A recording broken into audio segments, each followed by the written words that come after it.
গোটৰ মহিলাসকলৰ বাবে ভাল খবৰ। প্ৰায় ৩৫ লাখ মহিলা পাব ১০,০০০ টকাকৈ আৰু এক্সট্ৰা পাব ১৫,০০০ টকাকৈ।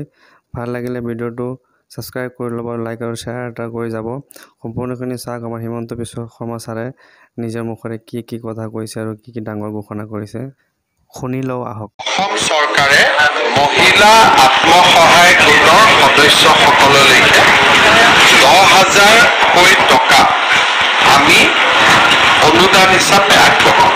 ইয়াৰ ইতিমধ্যে ইলেকশ্যনৰ আগত চবে প্ৰপত্ৰ পূৰণ কৰিছিলে আৰু ইয়াৰ এতিয়া অনুসন্ধান চলি আছে। আৰু মই যিমান দূৰ জানো প্ৰায় ৩৫ লাখ মহিলাই ১০,০০০কৈ টকা পাব, তাৰমানে ৩,৫০০ কোটি টকা। আৰু এই ১০,০০০ টকা ঘূৰাই দিব নালাগে। এতিয়া নেটফিয়ে যদি ইয়াৰ ভিতৰত যিসকল বিচাৰে তেওঁলোকক যদি ১৫,০০০ টকাৰ এটা লোন দিব পাৰে, তেতিয়াহ'লে মহিলাসকলে ২৫,০০০ লগ লাগি কিবা এটা ভাল কাম কৰিব পাৰিব। বা এই বছৰ যদিও নিদিয়ে, আমি অহা ১০,০০০ টকা যিসকলে ভাল কাম কৰিব তেওঁলোকক আমি পিছত আৰু ১৫,০০০ দিম।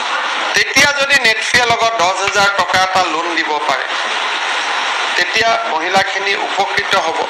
কিন্তু নেটফি ইমান ডাঙৰ অনুষ্ঠানো নহয় যে সকলোকে দিব পাৰিব।